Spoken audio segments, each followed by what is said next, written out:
सिद्धेभ्यः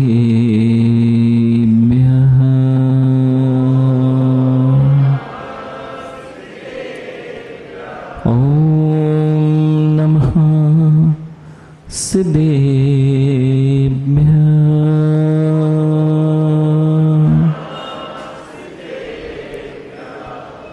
जीवम जीवम दवम जणवरवसहेण जेणणे दिट्टम देविन्दविन्दवन्दं वन्दे तं सर्वदा शिरसा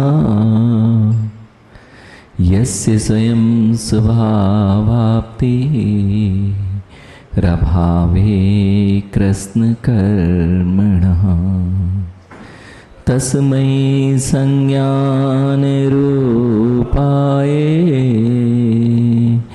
नमोस्तु परमात्मने नमोस्तु परमात्मने नमोस्तु परमात्मने।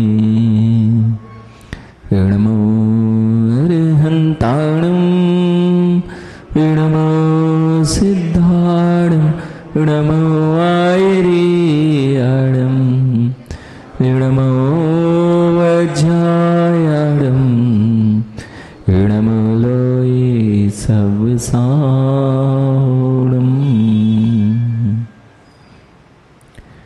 बोलिए अनंत अनंत सिद्ध परमेष्टि भगवान की। देवादिदेव 1008 आदि तीर्थंकर प्रभु आदिनाथ भगवान की। देवादिदेव 1008 अंतिम देतेश भगवान महावीर स्वामी की। परम पूज्य आचार्य भगवान कुंद कुंद देव की। परम पूज्य आचार्य भगवान पूज्य पाद स्वामी की। परम पूज्य राष्ट्र गौरव गणाचार्य श्री 108 विराग सागर जी महामुनिराज की। परम पूज्य अध्यात्म योगी चर्या श्रमणीय आचार्य प्रवर श्री 108 विशुद्ध सागर जी महामुनिराज की। मुनि श्री प्रणुत सागर जी महामुनिराज की। द्वादशांग जिनवाणी माता की।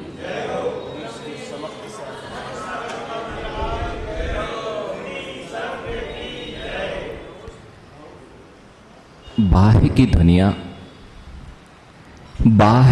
ध्वनियां कभी भी अंतरंग ध्वनि को सुनने नहीं दिया करती। जब जब हम बाह्य से प्रभावित रहते हैं तब तक हम अंतरंग से प्रभावित नहीं हो सकते हैं। संपूर्ण विश्व अपना प्रभाव बाहर में फैलाने जा रहा है, इसलिए आज तक प्रभावी नहीं बन पाया। हर व्यक्ति चाहता है मेरा प्रभाव बाह्य में फैलता जाए, यश कीर्ति फैलती जाए, सब लोग मुझे जाने। लेकिन वे लोग जो स्वयं को नहीं जानते, उनकी यश कीर्ति पूरे विश्व में नहीं फैल सकती है। आज प्रत्येक व्यक्ति यही चाहता है और इसी में लगा हुआ है कि मैं सब कुछ ऐसा कुछ कर जाऊं जिससे मेरा कुछ काम बन जाए, लोग मुझे याद रखें। करता क्यों है जीव, पर का कर्ता जब तक बन रहा है, इसलिए ही तो बन रहा है कि पर लोग मुझे याद रखें। पर वस्तु का कर्ता जब तक आप बनते रहोगे तब तक कृतकृत्य नहीं हो सकते। पर वस्तु का कर्तापन ही मेरे जीवन में पराभव करा रहा है, परावर्तन करा रहा है।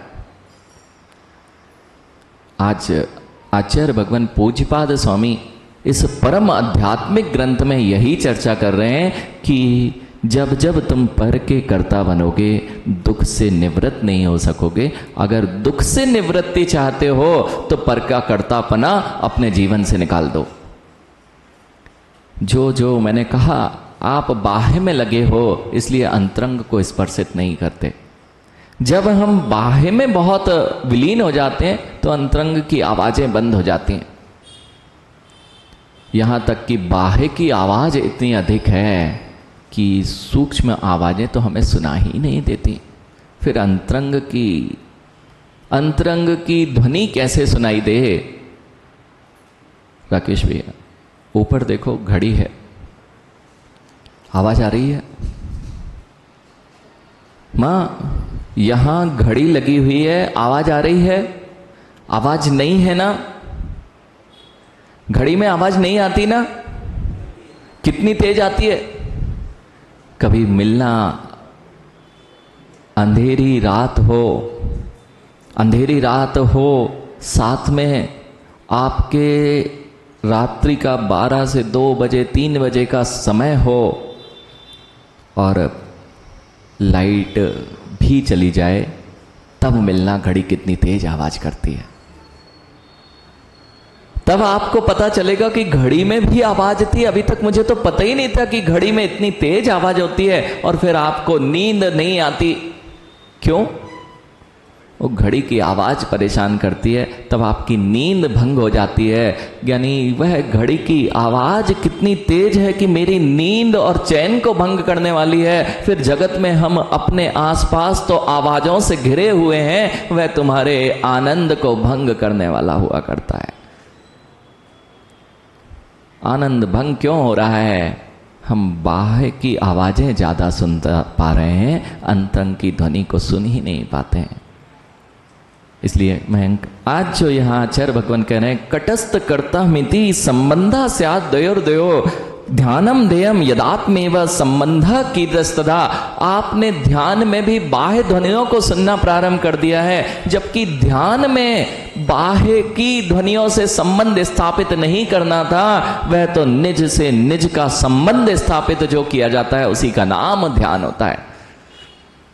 जैसे किसी वस्तु को बनाने वाला आप हो सकते हैं। वस्तुओं को बनाने वाले, माँ रोटी बनाते हो ना, ऐसे ही आचार्य भगवान आपको यहाँ की भाषा में नहीं समझ में आए तो आपकी भाषा में, रोटी बनाने का कर्ता कौन? आप बनाते हो ना रोटी।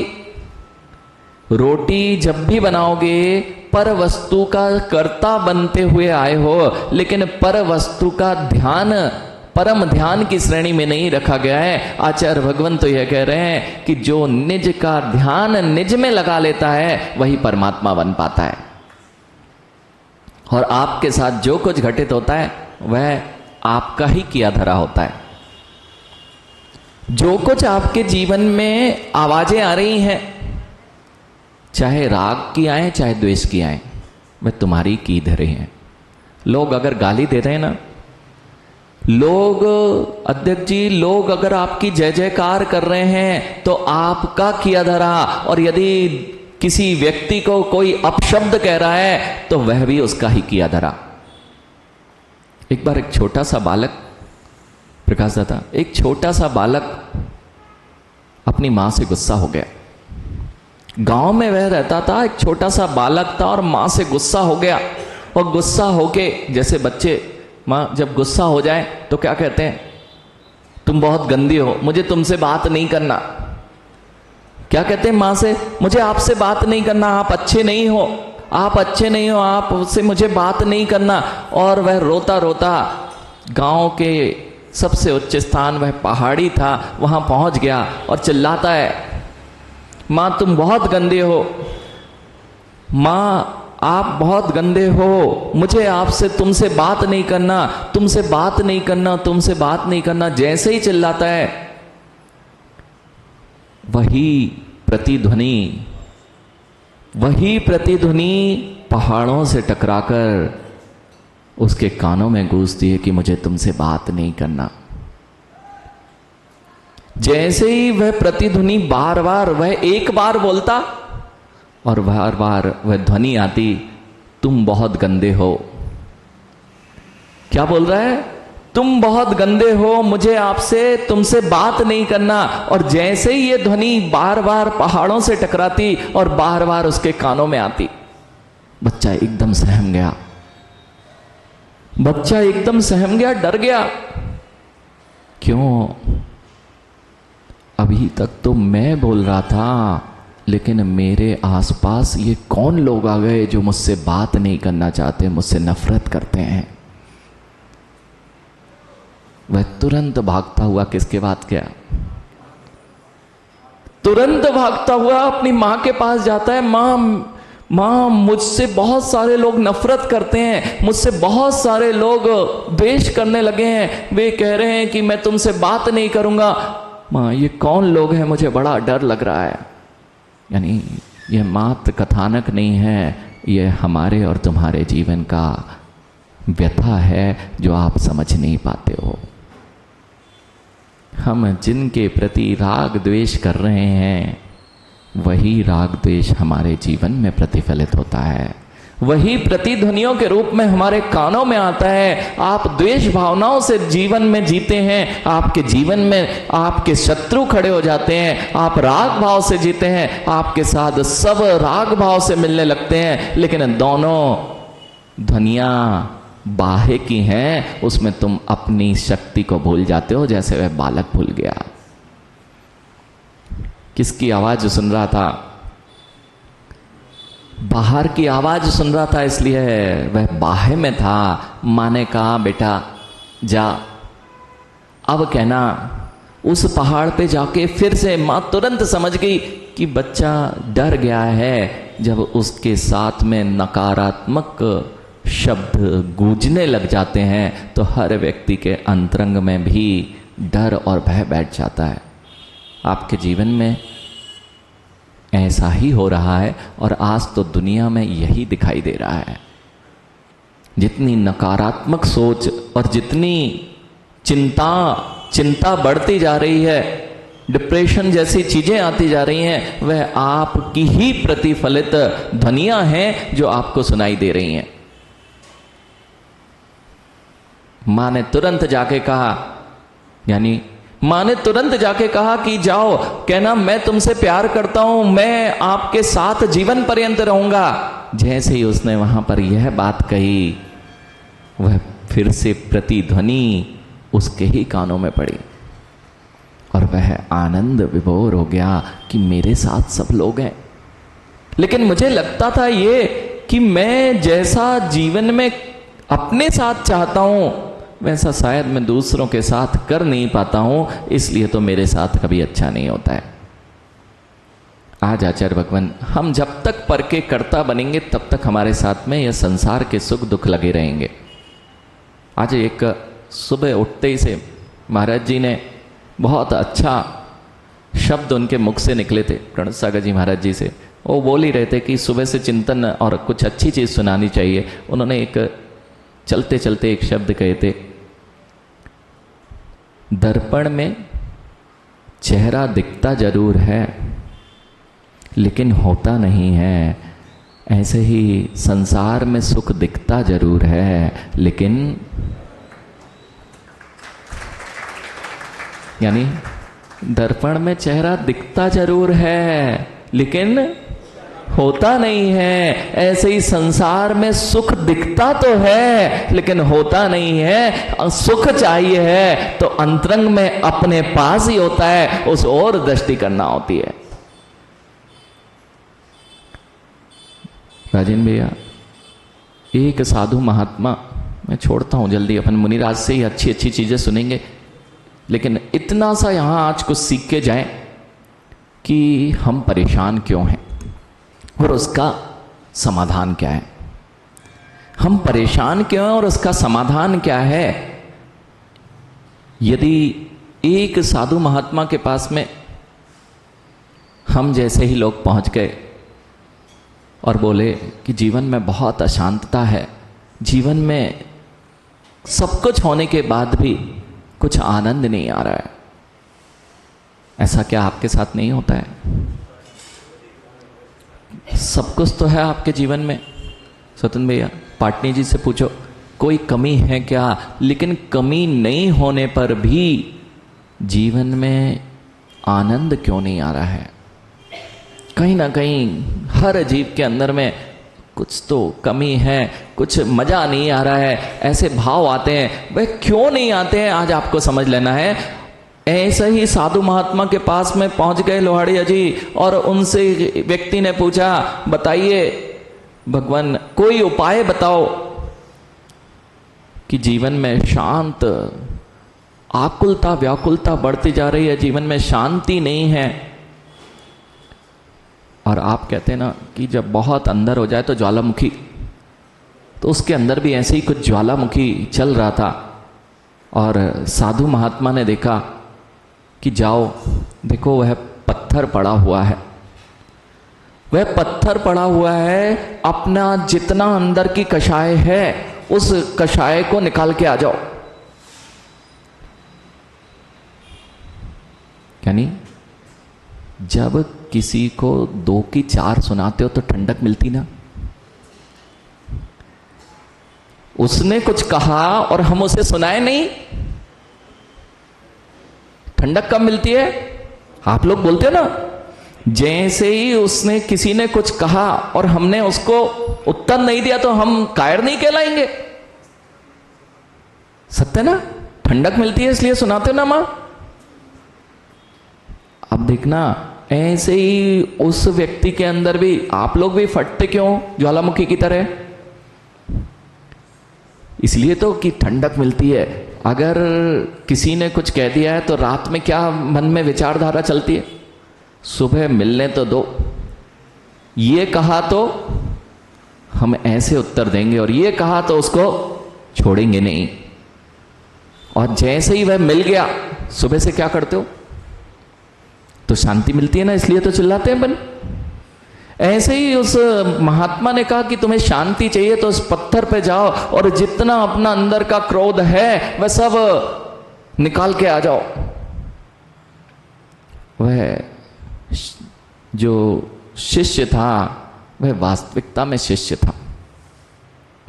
उसके मन में एक बार प्रश्न तो आया, साधु महात्मा ये क्या कह रहे हैं, पत्थर पे मैं चिल्ला के आ जाऊं तो मेरे को शांति कैसे मिलेगी? लेकिन उन्होंने प्रश्न नहीं किया। जैसे एक शिष्य का कर्तव्य होता है, गुरु कोई बात कह दे तो वह यह नहीं पूछता कि मुझे ऐसा क्यों करना है, मैं तो बस करने चला जाता है। और उसने भी ऐसे ही किया। वह पहुंच गया, पत्थर पर बहुत चिल्लाया और फिर से साधु महात्मा के पास पहुंचा। साधु महात्मा ने धीरे से पूछा, आनंद आया ना, शांति मिली ना,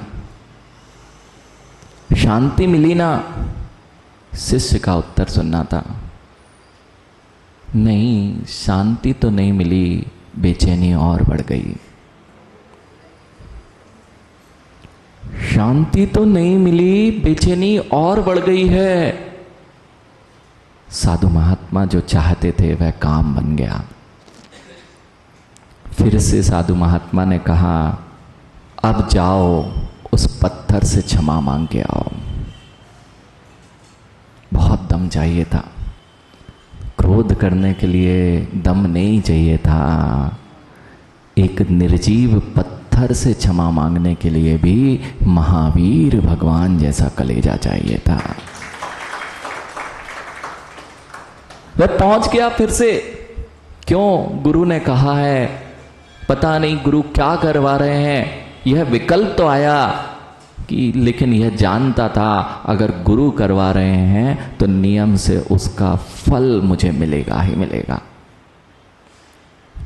प्रश्न नहीं करना राकेश भैया, प्रश्न नहीं करना पड़ते हैं, बस चलते जाओ राह पर, नियम से आप उस जगह पहुंच जाओगे जहां गुरु मिलते हैं। बस ऐसे ही हुआ। वह जाके पाषाण पर क्षमा भाव को लेके गया। बहुत कलेजा चाहिए, बहुत कलेजा चाहिए कि हम किसी पर क्रोधित हो। वह तो निर्जीव है, निर्जीव के सामने आप गुस्सा करो कोई बात नहीं, लेकिन यदि किसी कोई व्यक्ति विशेष के साथ गुस्सा करते हो और आपसे कह दिया जाए जाओ क्षमा मांग के आओ, हम झुकेंगे क्या? हम छोटे हो जाएंगे ना। हम वो आए हमारे पास में, उन्होंने किया था ना गड़बड़ काम, तो हमने तो कुछ नहीं किया ना। वे आएंगे। घरों की बातें क्यों बंद हैं? घरों के बीच में, भाई भाई के बीच में दीवारें क्यों हैं? यहाँ तक कि कमेटी हो या मंदिर की व्यवस्थाएं हो या समाज की व्यवस्थाएं हो, इसमें भेदभाव क्यों आता है? वह झुके, मैं क्यों झुकूं? यही तुम्हारे आनंद को भंग कर रहा है। जैसे ही पत्थर को वह क्षमा बोल के आया, उससे अपने अंतरंग की भावना रखी कि मैंने तुम्हारे प्रति गलत भावना रखी, तुमसे गलत बोल दिया, कृपया मुझे क्षमा कर दो। पत्थर सुन रहा था ना, पत्थर सुन रहा था ना, लेकिन जैसे ही बोला मुझे क्षमा कर दो, मैंने तुम्हारे प्रति अच्छे बर्ताव नहीं किया, आपके साथ मैंने अच्छा व्यवहार नहीं किया, मुझे क्षमा कर दो, ऐसा बोल के पुनः वह साधु महात्मा के पास आया। साधु महात्मा ने पूछा, ज्ञानी अब बताओ कैसा लग रहा है, अब बताओ कैसा लग रहा है।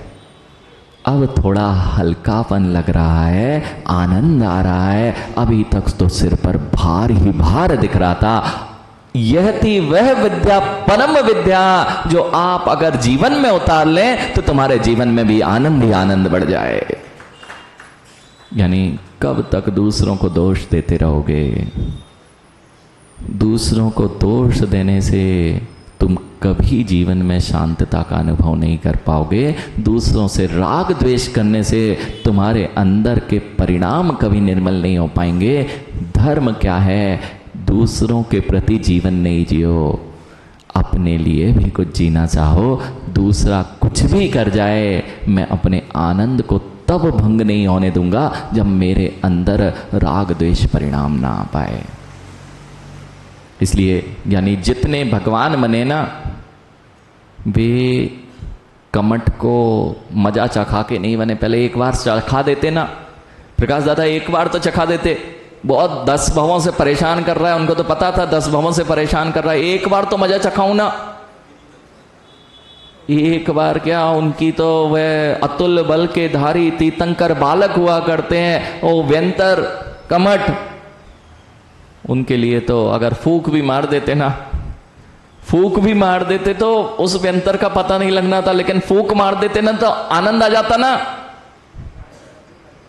आनंद तो चला जाता और उनका संसार जरूर बढ़ जाता, वह संसार में ही रह जाते। इसलिए यदि यहां आज आचार्य भगवान कह रहे हैं, कब तक पर को सुधारते रहोगे, पर के कर्ता बनते रहोगे। यानी कुछ करना है तो यह संबंधों में नहीं बनेगा, संबंध बना लो अपने आप से। ध्यान लगाना है तो पर में नहीं लगाओ, अपने में ही ध्यान लगा लो। पर में संबंध स्थापित जब तक करोगे, आनंद भंग होगा, उसका कर्तापन आएगा। इसलिए योगी जो होते हैं, निर्गंत दिगंबर मुनि, पर कुछ कह जाए वे तो अपने से संबंध बनाए होते हैं, इसलिए उनके आनंद को कोई भंग नहीं कर पाता। जो अपने में रहेगा ना, उसको दुनिया नहीं हिला सकती, और जो दुनिया के पीछे भागेगा उसके लिए स्थायी तो कुछ होता ही नहीं है। इसलिए समय आपका हो गया है, इतनी सी बात समझ लो, कब तक दूसरों को सुधारोगे? कब तक दूसरों को सुधार कर अपनी बिगाड़ करोगे? अपने को सुधारना प्रारंभ कर दो, बस तुम्हारा काम बन जाएगा, तुम भी एक दिन भगवान बनोगे। दुनिया को सिखा देना चाहिए धर्म क्या है गौरव, दुनिया को पता ही नहीं है। धर्म पूजा पाठ आदि में वह ढूंढने लगता है, धर्म इतना ही है, भगवान बनने की प्रक्रिया इतनी है, अपने आप को अच्छा बनाते जाना ही भगवान बनने का प्रक्रिया है। हम दूसरे को अच्छा बना रहे हैं, भगवान बनना हो ना, आप लोग सब अच्छा बनना चाहते हो, होते नहीं हो। दिखाना चाहते हो कि हम अच्छे हैं, लेकिन होना प्रारंभ करना पड़ेगा। दिखाने की जगह होने की प्रक्रिया में आ जाओ। हम अच्छे हो जाएं तो दिखेंगे भी अच्छे। हम दिखाना तो अच्छे चाहते हैं, लेकिन अच्छे होना नहीं चाहते। हम दिखना तो धार्मिक चाहते हैं, तिलक लगा सकते हैं, बाहर से अच्छे धोती दुपट्टे पहन सकते हैं, गुरुओं के सामने मंच माला माइक में आ सकते हैं। हम दिखाना तो बहुत कुछ चाहते हैं कि हम धार्मिक हैं, लेकिन जैसे ही तुम व्यापार में पहुंचो, जैसे ही तुम घर में पहुंचो, तब पता चलता है कि आप दिखा रहे थे धार्मिक हो। बाहर तो ऐसा है मयंक, बाहर तो ऐसा होता है। मंदिर की बात छोड़ो, अब मैं बताता हूं मैं कितना बड़ा धार्मिक हूं। सत्य ना? यही जीवन चल रहा है, इसलिए सबके जीवन से आनंद भंग है। विषय तो बहुत है, बहुत बड़ा है, लेकिन अपन मुनिराज से और आगे के विषयों को समझेंगे, शेष पुनः विचार करेंगे। बस इतना समझ लो, क्या दूसरे के सुधारने के चक्कर में अपना बिगाड़ नहीं करो। अगर ये बात नहीं समझ में आ रही है ना, तो एक छोटी सी बात और कहता हूं आपसे। यानी विकास, एक व्यक्ति को घाव हो गया, पैर में चोट आ गई, डॉक्टर के पास पहुंच गया, बहुत गहरी चोट थी। डॉक्टर साहब ने कहा ये ट्यूब ले लो भैया। ये उन्होंने मेडिसिन लिख दी और कहा कि ये आप लगाएंगे, रोज लगाएंगे, जहाँ चोट लगी है वहाँ आप अगर इसको रोज लगाएंगे तो 8 दिन में आपकी चोट ठीक हो जाएगी। 8 दिन बाद वह व्यक्ति पुनः पहुंच गया। मयंक 8 दिन बाद वह व्यक्ति पुनः डॉक्टर के पास पहुंचा, चोट ज्यों की त्यों थी। डॉक्टर पे पहले चिल्लाया कि क्या आपने तो कहा था 8 दिन में बिल्कुल ठीक हो जाएगी, 3 दिन में ही आराम मिलना चालू हो जाएगा, लेकिन 8 दिन हो गए आराम मिलना ही चालू नहीं हुआ। कहना ट्यूब लगाई? कहते हैं हाँ लगाई, पूरी खत्म हो गई, पूरी ट्यूब खत्म हो गई है, पूरी ट्यूब खत्म हो गई, फिर भी आराम नहीं मिला। नहीं नहीं, बिल्कुल आराम नहीं मिला। कहते आपने सही से लगाई थी? कहां लगाई थी? जहां आपने कहा था वहीं लगाई थी। आपने कहा था जहां चोट लगी है वहां लगाना। मुझे जिस पत्थर पर चोट लगी थी, जिस पत्थर से चोट लगी थी, पूरी की पूरी ट्यूब। हंसी आ रही है ना? हंसी आ रही है ना? पूरी की पूरी ट्यूब किस पे लगाई? ऐसे ही ज्ञानी हो, जैसे सब हंस रहे हो, जीवन में हम भी तो यही कर रहे हैं। उनसे मुझे दुख पहुंचा है, तुम्हें मलम पट्टी अपनी करनी थी, तुम उनको सुधारने के लिए चले गए कि तुमने कष्ट दिया था, मैं तुम्हें सुधार के रहूंगा। कर यही रहे हैं, सुधारना किसी को दूसरे। मलम पट्टी किसकी? उनको सुधार के रहूंगा मैं। उसने चोट मारी ना, उसने मुझे चोट लगाई ना, मैं उसको सुधार के रहूंगा। सारी की सारी जिनवाणी तुमने दूसरे को सुना डाली, लेकिन अपने अंतरंग में एक भाव नहीं आ पाया। ताली बजाते हैं और कि हमने महाराज ऐसे ही किया है। बस इतना ही समझ लिया जाए, दूसरों के कर्ता मत बनिए, अपने पर भी दृष्टिपात कीजिए कि जीवन में हमें सुधरना है। दूसरों को सुधारते सुधारते तो पंचम काल में आ गए। अब पंचम काल से आगे नहीं जाना हो तो अपने को सुधारने का प्रयास कीजिए। बोलिए महावीर भगवान की